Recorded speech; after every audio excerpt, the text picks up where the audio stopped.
What is up, guys? It's Nick, and we are back to go over Melbourne Somerset 1 and Somerset 2, headlined by the return of Naomi Osaka, but we'll get into that. I'll have some of the betting stuff out tomorrow. We've got all the Adelaide and then the Somerset 1 and Somerset 2. Won't cover these because they're early, like the Kvitova one. I might put out one tonight if I find an edge on any of these that I really like, but other than that, they're all like tomorrow night around 7 o'clock, so I'll get that content out sometime in the afternoon, I would hope. I think there's some qualies maybe that'll go tomorrow, but most of them should go the next day. Real quick, a recap of the Adelaide qualifying. So Buzkova and Blinkova both won. I thought that's how that would work. Like I said, I didn't love Fried Sam. Thought she would get past Bondarenko, but Bronzetti still has a chance. It's my choice to get out of that. I liked Inglis to get out of this, so she's got a chance, especially with Jani going out. Like I said, didn't like Katie McNally very much. She got beaten straight sets by Seville, the Australian. So Katie Bolter and Seville go tonight. Like I said, like Katie Bolter. This was kind of the weird one. I did like Rebecca Marino, but both of the seeded qualies got knocked out of there. And then Papa Mikhail and Voego, the two that I liked, both still in it down here in the bottom spot for qualification. That all goes down tonight in Adelaide. Not anything too important. I just wanted to go over that real quick. Moving on to Somerset 1 and Somerset 2. So, first off, we have, I believe, the Osaka one is Somerset 1, if I am correct. Let me make sure. Yeah, Osaka is Somerset 1, so we'll go over the qualifying here real quick for her. We've got Lauren Davis as the number 1 seeded quali with Magala Fretch as the other one. Both of them, I think Lauren Davis has a better year than she did last year, so I like her to come out of there. Won't spend too much time on this. We got 2 tournaments to get through here, 250 tournaments. So I like Tomova to get past Bondar. I like Bernarda Parra, Danka Kovanic, and her against Habino should be fun. I think Diana Yastremska finds some good form this year, but tough matchup against Martina Trevisan. And then I like Sarah Irani. She usually does a great job getting out of qualies, usually. Not too great in main draws, but she does do a good job usually getting out of qualies. So moving on to Somerset 1, let's hop into this. So we have the top-seeded Naomi Osaka, and then we have the number 2-seeded Simona Halep. Kind of a weird Halep not as highly ranked as she was because of her injuries. So kind of interesting to see her as a number 2 seed in a tournament. But yeah, Osaka gets the tougher draw. She has to play Cornet. Halep will get one of the qualies, which is very helpful for Halep. Halep got the much easier draw here, in my opinion. But we'll hop into this. I think this is going to end up a lot like... what am I trying to say? A lot like Adelaide, where I think the top seed should have an easy time dominating. Cornet is a tough matchup for Osaka. Don't think Osaka should lose. She should beat her in straight sets, but it's a tough matchup if she's not on her game, she's not on form, but I think Osaka does take care of business, probably wins 6-3, 6-2, or 6-1. Shouldn't be too much trouble. If you know, many of you, if you follow me, you know I champion the Petra Martic fan club.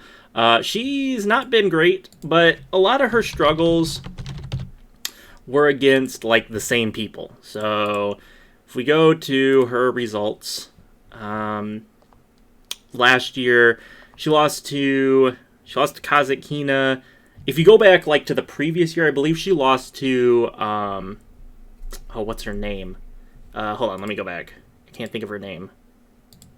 2020, she lost to Putin-Seva. She lost to her 3 times. She lost to her twice in a row. Some of her struggles at the end of last year were a lot of like losing to the same people, but she loses to a lot of people that she probably should. But she also struggles a little bit. She lost to Bencic back-to-back at Berlin and Eastbourne on grass. You can see she lost to Kazakhina twice last year. She lost to Swiatek at Indian Wells. And then she had that Corey Meyer one against Sai Zhang. She probably should have won that, even though like she lost 6-3, 6-4. She had some weird moments within that. Tomljanovic match, she blew the tiebreaker, and then I believe she choked at 6 or at 5-4. She got broke on by Tomljanovic. But she's one of my favorite people to bet. She usually got a very bettable number. I think she should beat Marina Zanevska. one of the easier draws for her. She should get out of that easily. Moving on to Shuai Zhang and Clara Burrell. Shuai Zhang, one of the weirder people on tour in terms of her consistency. She's kind of all over the place. She has like some really good runs, like at Angerer. She lost to Diatchenko. I mean, it's a WTA event, but it's WTA Challengers, but it was still a really good run there. She beat Mladenovic, Blinkova. And then she had that terrible loss at Limoges against Jessica Bonchette. It's just really, she's kind of got a weird, like, I don't know, she's a good player, but she loses to some weird people that she shouldn't lose to. Like, she had this weirdly awful losing streak here. The U.S. Open, Luxembourg, Ostrava, Chicago, Indian Wells, and Tenerife. She didn't beat anyone at any of these, really. She went and played a W100 event, and she just kind of plays some weird stuff to, like, find form again, but she loses a lot, but she also plays a lot, so she gets a lot of wins. It's just kind of weird. She's one of those weird people that I have a hard time. I think she takes care of Clara Burrell, though. Andrea Petkovic and Samsonova is a fun one. I like Petkovic to give her a match, but I think she should come out fine, which sets up some of the quali matches here. I don't like any of the qualies too much to actually find wins, so I'm just going to take Kudermetova and Brangle. Kudermetova, I got to watch a lot last year because I watch a lot of doubles, and she was very good in doubles last year, and so not that translates a whole lot to the singles side, but I do like her game. Sets up Anastasia Potapova and the wildcard Lizette Cabrera. Potapova, one of those kind of young and up-and-comers. She's kind of the one that hasn't separated herself as one of the top players. You've got, like, Clara Tauson, you got Emma Raducanu, you got Leila Fernandez. You got all of those younger talents, and she's kind of the one that's kind of lacked a little bit behind. She's still, I believe she's only 19 still, unless she had a birthday. Is she 20 now?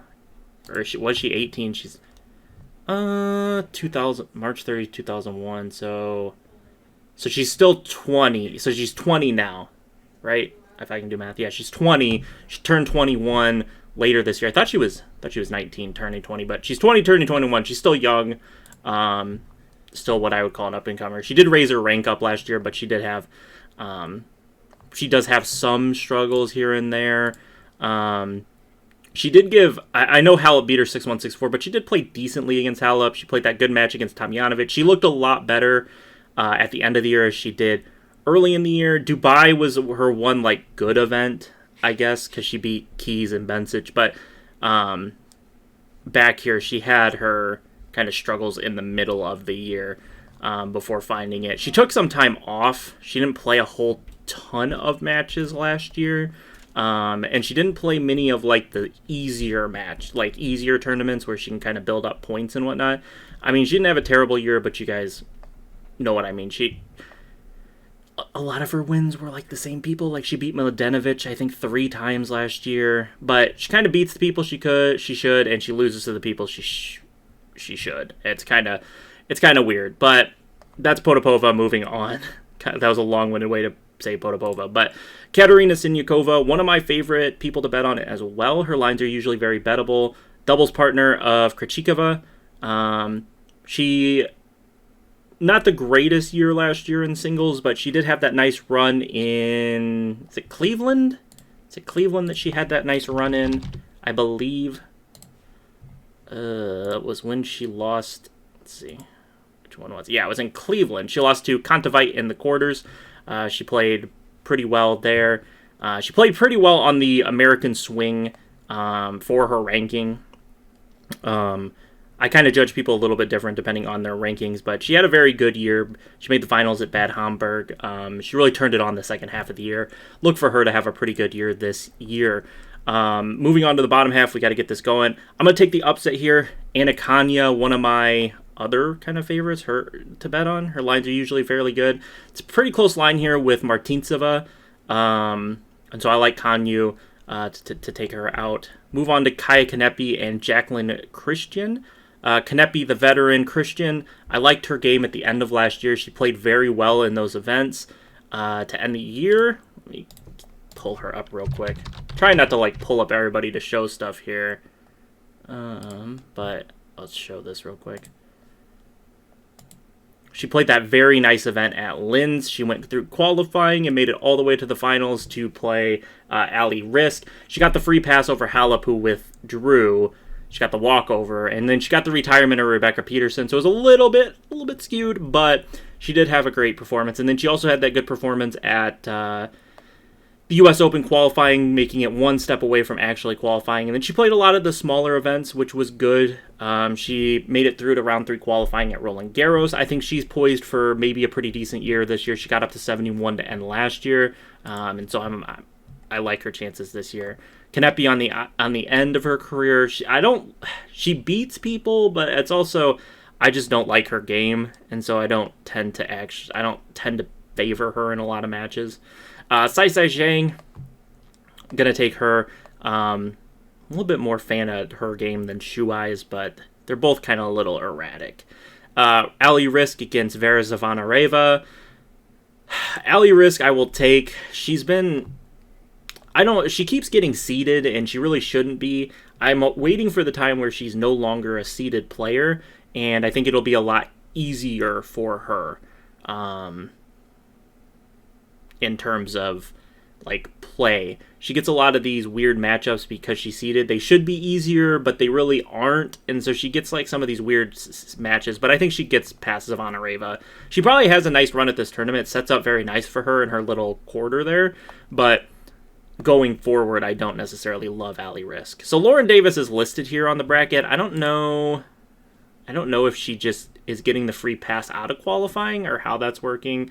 They had the withdrawal of Camilla Giorgi out of this one, I believe, and so maybe she got the free pass in here because of that. I'm not quite sure on that, but I like her to actually upset Golubic. I liked Lauren Davis's play last year. She had some struggles in matches, but she also had some very quality matches. I think a lot of these players get the reset. It'll be interesting off the start of the year because some of these players are going to be rusty, some of them are going to be refocused, so it'll be interesting to see. I don't know much about Sione Mendez. I'll take her because we don't know who the quali is, but that sets up down here. We've got Rodionova and Gabriela Rousset. I'm going to take Rousset to set up the Romanian matchup with Halep down at the bottom. Whoever Halep plays, she should beat. And see, this is where it kind of gets it. Even the Petra Martic fan club, she should get swept out of there by Osaka. Osaka just too big of a game. Martic makes some real dumb decisions with drop shots and stuff like that and timing of everything. So we'll take Osaka, Samsonova, and Zhang. I'm going to take Samsonova. I just like her consistent game a little bit more than the erratic play of Zhang and both of the Zhangs. They're both kind of erratic. I don't love their games. It's kind of random. They just aren't consistent enough for me. Maddie Brangle losing to Kudermetova sets up a nice matchup with Tsunyakova. I'm interested to see if any of these top players play any doubles in any of these events. I had to keep my eye out for that. Christian and Kanya sets up a fun matchup. I am going to take Anna Kanya, though I think Christian could give her a run, and I think either one of them could give Ali Risk a run. Like I said, not a huge fan of the Zhangs. So we're just going to take Ali Risk through. Lauren Davis, I'm going to end up taking through just because I don't know enough about Mendez. Should do a little bit of research on her in case she does advance past the quali. And so we can have that. Halep, like I said, Halep and Osaka, I think should have fairly easy times. As long as Halep is fully healed, healthy, Osaka's all good to go. They should have no problems with this field. Kudermetova versus Tsunyakova is a fun one. I am going to take Katerina Tsunyakova. It's a close one. That should be one of the more fun ones I hope we get in this tournament. But I'm going to lean Katerina Tsunyakova there. Kanya in Risk, like I said, was going to take Risk all the way out of her quarter. Not my favorite, but I think Ali Risk starts the year out fairly well. We already went over this. I think it's Halep Osaka in the final. Fairly easy decision there for me. I don't love picking the favorites every time, especially in women's tennis, but in this tournament, I just don't see how anyone beats Halep in that bottom section, and I really don't see how anyone beats Osaka in the top section. I think Osaka ends up winning the tournament. Halep is my favorite player, but I'm also realistic about Halep. So I think Osaka does win this event. It'll be interesting to see how she is coming back from her break for mental health. I'm very interested to see how she plays in this, especially against Cornet if things don't go her way early. We'll see how that goes. But Halep, Osaka, fairly easy one there. And then we move on to Melbourne 2, where we have Jessica Pegula as the top seed and Elise Mertens as your number 2 seed. No one earns buys in these. It's not like the Adelaide where Barty and Sabalenka earn their buys. In the qualifying for the Somerset 2, we have Dodon and Kalinskaya. I'm going to have Kalinskaya coming out of here. I like her game over Dodon. She played amazing to end last year, had a great run at Indian Wells, and so do love Kalinskaya here on the hard court. I know Liu, the 2 seed, but I'm going to take Nina Stoyanovich getting out of qualifying. I was very happy she got to play some doubles. She got to play the mixed doubles with Djokovic at the Olympics. He did withdraw after he got knocked out of the singles, but it was still a good experience for Nina, and she played very well to end last year. Udvardy and Baptiste is a fun one. I think I would kind of like Haley Baptiste to get out of here over Rakimova and Udvardy. Wang and Harriet Dart. I guess I'll take Wang. This is not my favorite quality section right there. Take Fiona Ferro out of here. She should be able to get out of qualifying. And then Sorenko and Sasnovich is fun at the bottom here, but I think Sasnovich makes the bracket. So moving on to the bracket here, we've got Pagula and Begu. I will try to do this one maybe a little bit quicker. We're already at 16 minutes. I don't keep you guys here forever. So Pagula against Begu. So once again, Begu is in to play Pagula, and Mertens should have the easier thing against the quali. This one's a little bit weird here, just because, once again, there's not a whole lot of competition for either of these people. Towson, I like a lot, but that's a tough round 1 matchup for her against Angelina Kalinina. It's Sam Stosur's final couple of singles tournaments here. She's going to play this one, and then she's going to play, I think she's going to play, if she gets knocked out, I believe she might try to play Adelaide 2 or the Sydney Tennis Classic before the Australian Open being her final singles tournament. So Pagula, I think, gets past Begu. I'm not a big fan of Begu's game. It's kind of a consistent, but it's not really good or dominant enough to beat anybody, in my opinion. Anna Karolina Schmiedlova and Paolini. Actually, I've watched a lot of Schmiedlova, but I got to go with Jasmine Paolini there. Anna Simova plays Alison van Uytvanck. It's been a while since Anna Simova has played. How long has it been? Well, she played Indian Wells, but she took that break. When did she take the break? So she took all of July off. She played the one tournament. She played really well at Montreal. Then she played that weird Chicago 125 event. She took, let's see here. So she took, she took the beginning of June off, the first 2 weeks of June. Then she took all of July off. And then she didn't play any of those weird tournaments at like the end of October. She kind of called it after Indian Wells, which was fine, but she retired against Julie Niedermeyer in Chicago, and then she didn't quite look right the rest of the year. She didn't lose to anyone she really shouldn't have. She lost to Pliskova, Svitolina, and Krejcikova. Not any people that she probably should have beat, but I didn't think she looked right, so I'm hoping she'll look better to start this year. And so, with that said, be taking Anna Simova to take out Van Uytvanck. Varvar Gracheva and Sharona Kirstea. Kirstea, one of my least favorite of the top players, but I do think she has enough game to get past Gracheva here. Sets up an interesting one. 2 qualies entering here, but I'll take Keys and Kazatkina to get past the qualies. Haven't been a huge fan of Keys' play over the last year and a half, but should be enough to get past the quali. Nuria Parizas Diaz against Ellen Perez. Perez, not a wild card, but essentially a wild card into this tournament as an Australian. I think Parizas Diaz gets by that to face Marta Kostyuk. Kostyuk, I was very impressed with her to end last year. She had some decent finishes to wrap up the year, and she played well against some decent competition that sometimes like the score lines don't always tell you if you look at it. Let's take a look at Kostyuk real quick here. She got slammed out by Halep at Cluj-Napoca, but she did have that nice win over Raducanu. She smoked Raducanu out of there. That was the one where I think Raducanu had the like double bye, and Halep had the double bye at that tournament. She got beat by Halep at Indian Wells as well. But I was impressed with her play against Halep at Indian Wells. And she got beat by Irina Camelia Begu. She had that tough little stretch with the Chicago events in the U.S. Open. But I was very impressed. She was very consistently good at beating people that she definitely should beat. Moving on to the bottom half, I'm not a huge fan of Ann Lee's game, but I'm not a huge fan of Mayar Sharif's either, so we'll take Ann Lee to advance there. Stevistova and Caroline Garcia.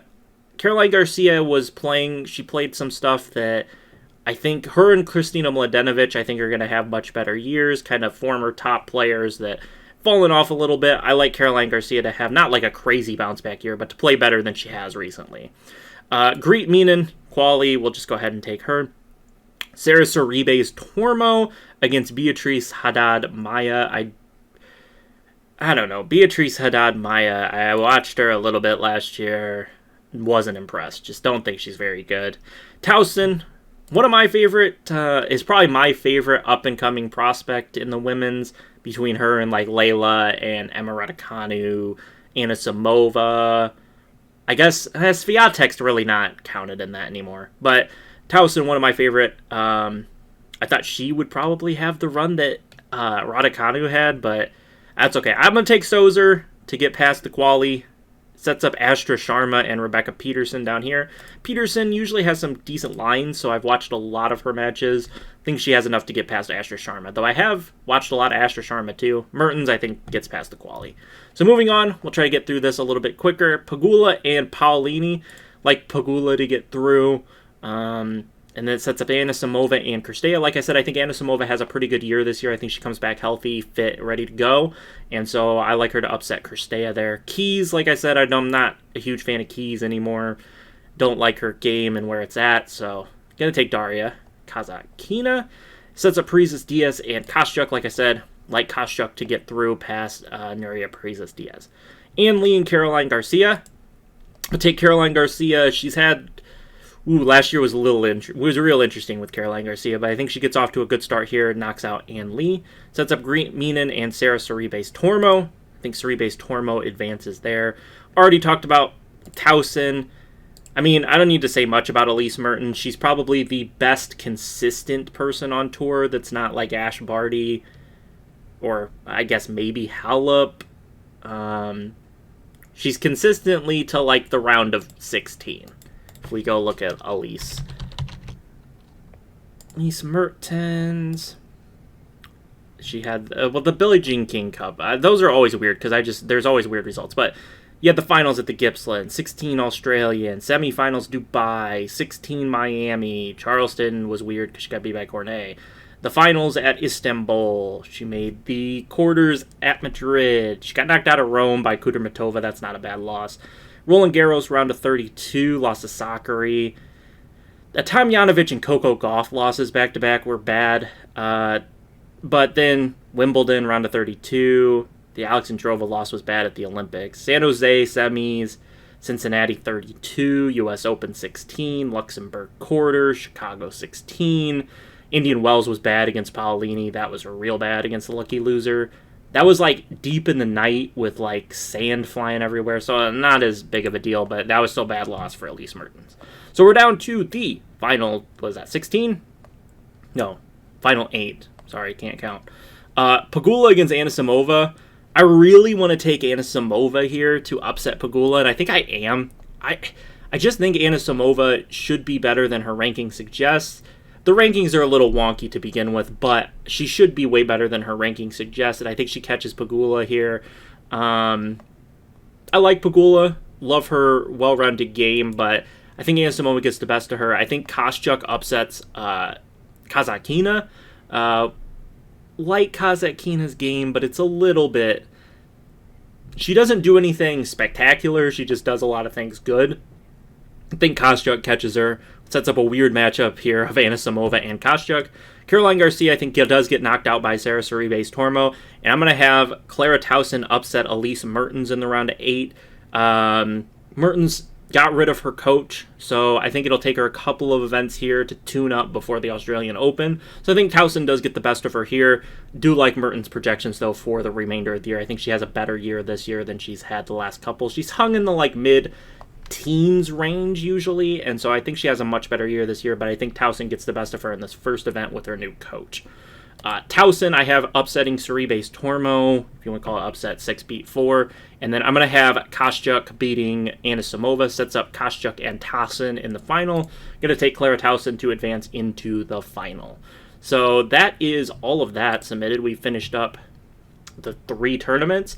Come back tomorrow, we'll go over some betting here. So we've got some lines up that are interesting and fun. Maybe I'll go over if I can find something in the soccer match I really like, or anything like that. You can see Kanya, good odds there. Like I said, she always has some good bettable odds. Ali Risk, underdog, probably will be taking that, but we'll go into all of that. I'll release that video tomorrow. You can see most of these odds and lines are all for tomorrow. We're also waiting for a lot of the qualifying to finish up, and so might as well just wait for that anyway. We do have the Kaya Juvan and Sakari matches tonight, but overall, that's going to do it for the preview of Somerset. Kept it under a half hour. Lots to go over. 2 tournaments, decently sized tournaments. Try to get a little bit more data-driven breakdowns going once we get past this first one. I kind of had to do these now, so I'll try to get more data-driven breakdowns to go with these going forward. But I hope you guys enjoyed. Thank you all for watching, and thank you all for the support on yesterday's video. I really appreciate it, and I'm excited to watch Somerset.